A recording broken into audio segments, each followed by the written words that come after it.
Now we come to the next chapter, ninth chapter, Vana-samyutta. This course is connected. Vana is the woods, the forest. These Vitas concerned monks in the forest. 9.1. On one occasion, a certain monk was dwelling among the Kosalas in a certain woodland thicket. Now on that occasion, while that monk had gone for his day's abiding, he kept on thinking evil, unwholesome thoughts connected with the household life. Then the Devata that inhabited that woodland thicket, having compassion for that monk, desiring his good, desiring to stir up a sense of urgency in him, approached him and addressed him in verses. Desiring seclusion, you enter the woods, yet your mind gushes outwardly. Remove, man, the desire for people, then you will be happy, devoid of lust. You must abandon discontent, be mindful. Let us remind you of that way of the good. Hard to cross indeed is the dusty abyss. Don't let sensual dust drag you down. Just as a bird litters its soil, with a shake flicks off the sticky dust, so a monk, strenuous and mindful, with a shake flicks off the sticky dust. Then that monk, stirred up by that Devata, acquired a sense of urgency. That's the end of the sutta. So you see, this monk, like some monks, they go into the forest with this noble intention to practice, but they are disturbed by all these habitual thoughts that they have been carrying around for so many years, and it's very hard to shake off. So when the Deva came to give him this advice, he must have been a shock for him that somebody can read his mind. So after that, he has to practice hard, and he knows that somebody is reading his mind. 9.2. On one occasion, a certain monk was dwelling among the Kosalas in a certain woodland thicket. Now on that occasion, when the monk had gone for his day's abiding, he fell asleep. Then the Devata that inhabited that woodland thicket, having compassion for that monk, desiring his good, desiring to stir up a sense of urgency in him, approached him and addressed him in verses. Get up, monk, why lie down? What need do you have for sleep? What slumber can there be for one afflicted, stricken, pierced by the dark? Mature in yourself that faith with which you left behind the home life and went forth into homelessness. Don't come under sloth's control. And the monk said, sensual pleasures are impermanent, unstable.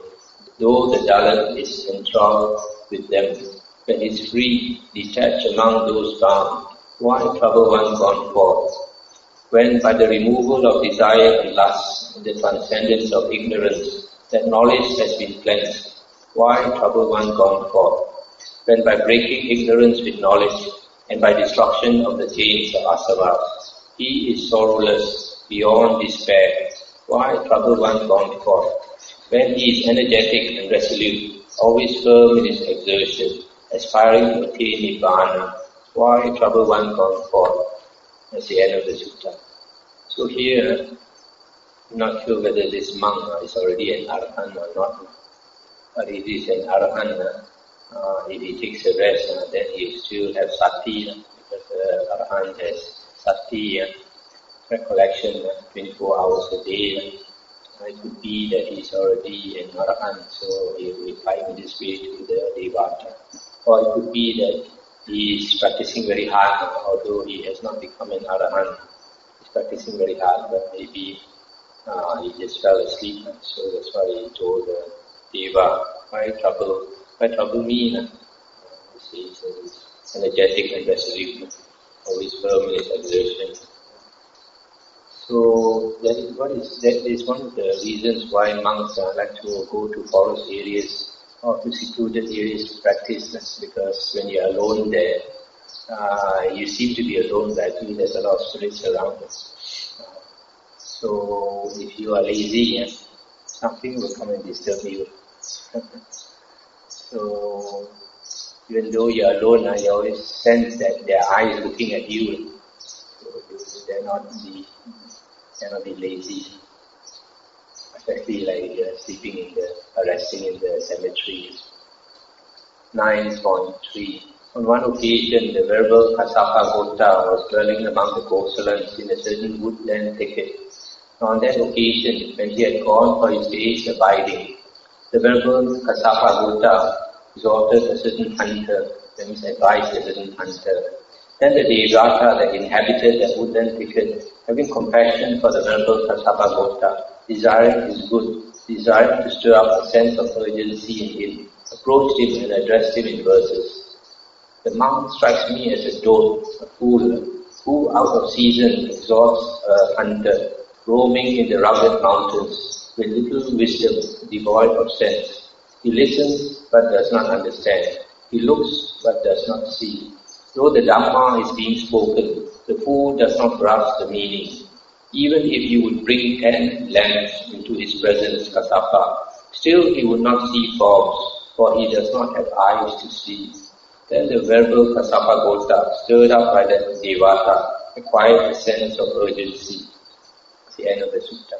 So this monk, he went to the forest to practice, and he saw this hunter, probably advised the hunter, you should not do hunting, you break the first precept, and blah blah blah blah. So the Devata thought he's giving useless advice to this hunter, because this hunter is a seasoned hunter, he's not going to change his ways just because you advise him. So he told this venerable Kassapa. So venerable Kassapa realized that somebody is watching him, so he put his attention on his own practice instead of other people. 9.4. On one occasion, a number of monks were dwelling among the Kosalans in a certain woodland thicket. Then when they had spent the rains there, after the 3 months had passed, those monks set out on tour. Then the Devata that inhabited that woodland thicket, not seeing those monks, lamenting, on that occasion recited this verse. Today, discontent appears to me, when I see here so many vacant seats. Where have they gone, Gautama's disciples? Those splendid speakers rich in learning. And this was said, another Devata replied in verse. They have gone to Magadha, gone to Kosala, and some are in the Vajjan land. Like deer that roam free from ties, the monks dwell without a goal. That's the end of the sutta. So you see, sometimes if a good monk stays in a certain place, and when they leave, then the devas miss them. So in this case, this deva is asking, where have the monks gone? Those splendid speakers rich in learning. That means probably the monks either spoke a lot of Dhamma or discussed a lot of Dhamma. So this deva, he appreciates hearing Dhamma. So he missed the monks. And another deva said they have gone to so many different places that they dwell without a fixed abode. 9.5. On one occasion, the venerable Ananda was dwelling among the Kosalans in a certain woodland thicket. On that occasion, the venerable Ananda was excessively involved instructing lay people. Then the Devata that inhabited that woodland thicket, having compassion for the venerable Ananda, desiring his good, desiring to stir up a sense of urgency in him, approached him and addressed him in verse. Having entered the thicket at the foot of a tree, having placed Nibbana in your heart, meditate Gautama and don't be negligent. What will all this hullabaloo do for you, for this uproar? Then the venerable Ananda, stirred up by that deity, acquired a sense of urgency. The end of the sutta. So here, Venerable Ananda usually is quite compassionate towards lay people. So he was teaching the lay people too much, so at the expense of his cultivation. So the Devata advised him, so that was helpful for him also. 9.6. On one occasion, the venerable Anuruddha was dwelling among the Kosalans in a certain woodland thicket.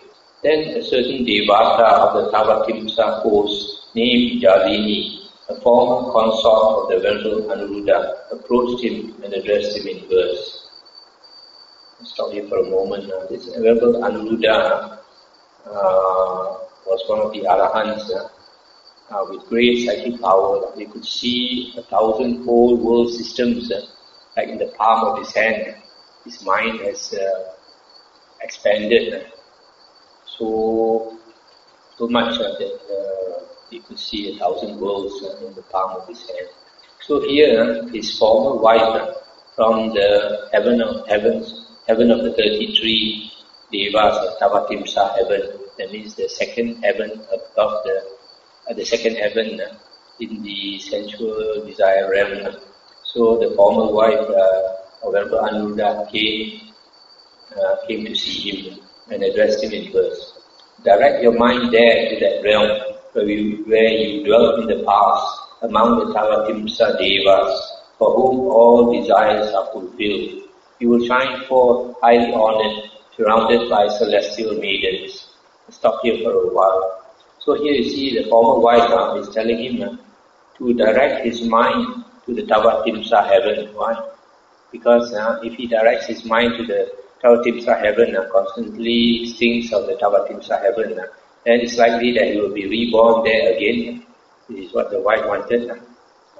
Then he said, miserable are celestial maidens established in identity, and miserable too are those beings attached to celestial maidens.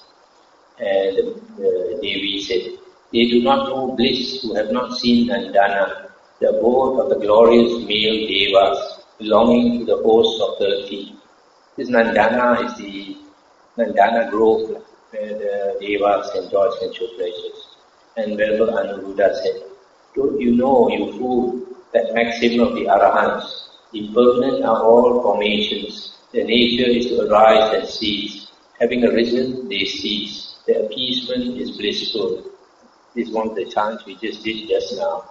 Anicca, Vatta, Sankara, Upada, Vaya, Dhamino, this one. And then finally Venerable Anuruddha said, now I will never again dwell among the Deva host Jarini. The wandering on in birth is ended. Now there is no more renewed existence. That's the end of the sutta. So this former wife, this Devi, must have been disappointed to hear that he's not going to take rebirth anymore. Another sutta 9.9. On one occasion, a certain monk, a virgin prince, was dwelling at Vesali in a certain woodland thicket. And on that occasion, an all-night festival was being held in Vesali. Then that monk, lamenting as he heard the clamour of instruments, gongs and music coming from Vesali, on that occasion recited this verse, we dwell in the forest all alone, like a drop rejected in the woods. On such a splendid night as this, who is there worse off than us? Then that Devata that inhabited that woodland thicket, having compassion for that monk, desiring his good, desiring to stir up a sense of urgency in him, approached him and addressed him in verse. As you dwell in the forest all alone, like a log rejected in the woods, many are those who envy you, as hell beings envy those going to heaven. Then that monk, stirred up by that Devata, acquired a sense of urgency. It's the end of the sutta. So you see here, this monk, he was trying to practice, and he was struggling in his practice, finding it so difficult. And then suddenly he hears all this beautiful music in the distance. That makes him even more disturbed. So he was lamenting. He was in a sorrowful condition. And then the Deva came to ask him, you are not in a sorrowful condition. Many envy your position, just like those hell beings who are bound for hell, who are going to hell, will see people like you going to heaven. This reminds me, many years ago when I was in Thailand, I was practicing in a cave. I also had a similar experience like this. I was practicing and my mind was not coming together, my meditation was not coming together. And I was alone in that cave and I was quite miserable. And then I heard this taxi driving some people to the village. And they're blaring all this beautiful Thai sentimental music. That also disturbed me more. So I was thinking, what the blooming hell am I doing here, away from my home, away from my country? But then there was for a short while only, so I didn't think too long, otherwise some deva would have disturbed me. 9.10. On an occasion, a certain monk was dwelling among the Kosalans in a certain woodland thicket. On that occasion, that monk had been excessively engrossed in recitation, chanting. But on a later occasion, he passed the time living at ease and keeping silent. Then that Devata that inhabited that woodland thicket, no longer hearing that monk recite the Dhamma, approached him, addressed him in verse, "Monk, why don't you recite Dhamma stanzas, living in communion with other monks? Hearing the Dhamma, one gains confidence. With this very life, the reciter gains praise." Let's stop here for a moment. So here this Deva, so used to this monk chanting the Dhamma, here probably means chanting the suttas, because the Buddhas, during the Buddha's time, they did not have books. So the monks would repeat the suttas, keep chanting the suttas. So when the monk stopped chanting, this Devata didn't have a chance to hear the Dhamma, so he tried to persuade the monk to continue chanting.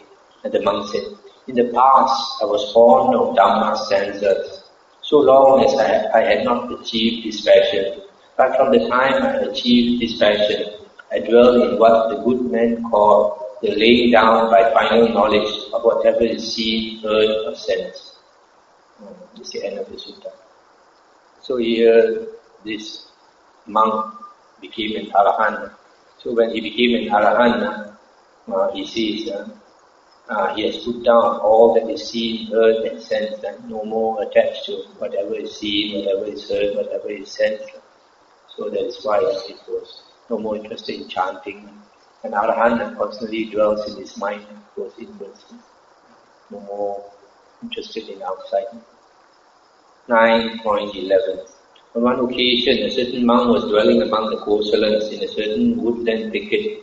On that occasion, when that monk had gone for the day's abiding, he kept on thinking evil, unwholesome thoughts, that his thoughts of sensuality, ill will, and harming. Then that Devata that inhabited that woodland thicket, having compassion for that monk, desiring his good, desiring to stir up a sense of urgency in him, approached him and addressed him in verses. "Because of attending carelessly, you, sir, are eaten by your thoughts. Having relinquished the careless way, you should reflect carefully by basing your thoughts on the teacher, on Dhamma, Sangha, and your own virtues. You will surely attain to gladness and rapture and happiness as well. Then when you are suffused with gladness, you will make an end to suffering." Then that monk, stirred up by that Devata, acquired a sense of urgency. So this is another compassionate Devata come to help a monk who was a bit slack in his practice. I think that's enough for today. I try to go fast because these suttas, one can go fast because they don't have so much Dhamma. Anything like to discuss? What is the triple knowledge in the 6 direct knowledges? Okay. What are the triple knowledge and the 6 knowledges? These are called the abhinyas. Abhinyas, the higher knowledges. The Buddha himself he says in the sutta, the Buddha says that he was a triple knowledge man. That means what are the triple knowledge? The first one, he has a Deva eye. Deva eye. So when he has opened up his Deva eye, then he can see Devas, he can talk to Devas, he can see hell and all other realms of existence. That is one.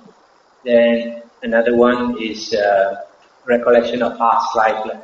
If you remember the suttas, when the Buddha was enlightened, on the night of enlightenment, he used he attained to the 4th jhana, and coming out from the 4th jhana when the mind is so tranquil, he used the Deva eye to look at beings being born and dying according to karma. So the first one was Deva eye. Then after that he recollected his past lives. So the second one is recollection of past lives. The third one, when he recollected on the Dhamma, the Four Noble Truths, then he attained destruction of the asavas. So the third one is the destruction of the asavas. So these are the three knowledges. And then later the Buddha must have cultivated another three knowledges, because the maximum is the 6 knowledges. So the other 3 knowledges are the Deva ear, the divine ear, faith and ear, this Devas and ghosts speaking, and then the reading another person's mind, reading other people's mind. And then the last one is psychokinesis, various types of psychic powers, like walking through the wall, diving into the earth, like diving into water, sitting cross-legged, flying like a bird. And then another one is one body can manifest into hundreds of bodies or thousands of bodies. And then sitting here, his hand can reach out and touch the moon, touch the sun. So this is the last one. So these are the 6 abhinyas, higher knowledges. But out of these 6, the most important is the destruction of the asavas. Once a person destroys the asavas, the uncontrolled mental outflows, he becomes liberated from samsara. No more reborn in samsara. In other words, he becomes enlightened. So when we practice the holy path, our aim is to destroy the asavas. That's the main aim. The psychic powers are secondary. So, like just now I read the sutta, approximately 1/4 of the enlightened ones, the arahants, approximately 1/4 of them, when they become enlightened, the psychic powers come naturally, and then the 3/4 of them don't have psychic power, even though like Venerable Sariputta, he has developed all the jhanas, and yet he has no psychic power. And also he had no desire to cultivate psychic powers, because there is no more ego, no more self. So because of that, once they become enlightened, if they don't have psychic powers, they just let it be. They don't crave for psychic power.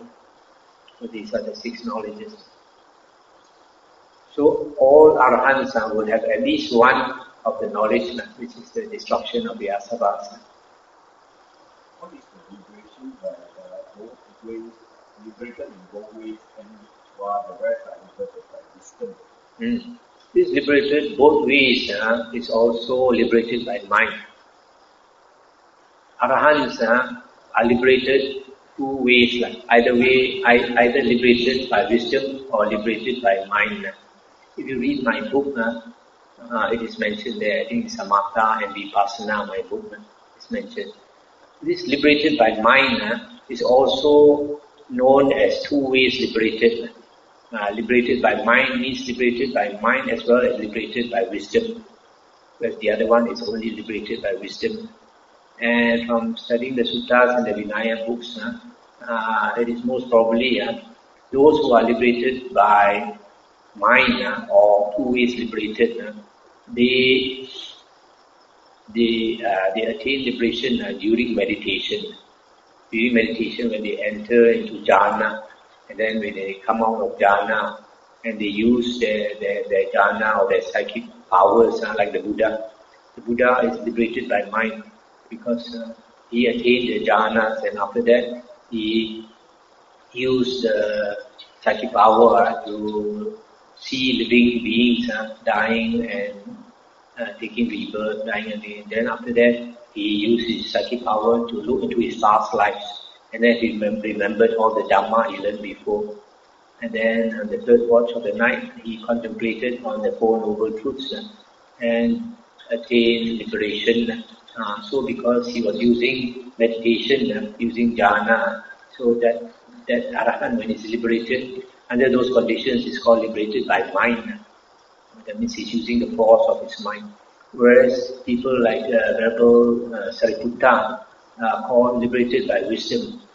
Venerable Sariputta had attained all the jhanas, but one day where the Buddha was talking to an external ascetic, Venerable Sariputta, being a new disciple of the Buddha, was standing beside the Buddha and fanning the Buddha, just fanning the Buddha. And then when he heard the Buddha talking to the external ascetic, and then he understood what the Buddha said, and he contemplated, and then he became enlightened. And that is liberation by wisdom. When he's not meditating. So, for example, if somebody contemplates on the Dhamma, or he reads the Sutta, or he reflects on the Sutta, then he becomes liberated. That is liberated by wisdom. That is not during meditation. Yesterday, last night discussion there, all the Brahmins, when the Buddha just say a verse to them, what they are liberated, kind of No. After the verse 5 on that. And all the first 5 disciples that Buddha converted, are they liberated by wisdom? Yes, they are liberated by wisdom. The first 5 disciples, they had been following the Buddha for many years. So because the Buddha had attained jhana, it would be logical to assume that he must have taught them the jhanas. So after the Buddha was enlightened, the Buddha is mentioned in the Vinaya books. When the Buddha came to look for his 5 disciples, he did not ask them to meditate, He just asked them to sit down. He said, sit down, I will teach you the Dhamma. And the first sutta the Buddha discoursed was the Dhammacakkappavattana Sutta. So when the 5 monks heard it, one of them attained stream entry. Kondanya attained stream entry. The others had not attained. Then the Buddha kept teaching the Dhamma over a number of days. And during these few days, the monks would take turns. There were 5 monks plus the Buddha, 6 monks. Either 2 or 3 of them each day will go on alms round and bring back enough food for 6 of them. So over a number of days, the Buddha kept teaching the Dhamma to them. Finally, when the Buddha taught the Anatta Lakkhana Sutta, all of them became arahant. So you see how important is the hearing of the Sutta. The meditation part, the purpose of the meditation is to sharpen our mind. So when our mind is sharpened, then when we listen to the Dhamma, we contemplate. That is vipassana. So the meditation part is samatha. Listening to the Dhamma is the vipassana. That is why in the suttas, the Buddha says there are only 5 occasions when the arahant becomes liberated. The first one when he is hearing the Dhamma. The second one when he is teaching the Dhamma. The third one when he is repeating the Dhamma. The fourth when he is reflecting on the Dhamma. And then the last one is during meditation. So you see, out of these 5 occasions, 4 have to do with Dhamma. That's why we see in the Vinaya books, the first 1,060 arahants whom the Buddha helped to liberate, all of them, 1,060 attained arahanthood from listening to the sutta. They listened to the sutta and became liberated. So actually, there are fewer who meditate and attain enlightenment. There are much more who listen to the Dhamma and attain enlightenment. Okay, nothing else. The talks the merit.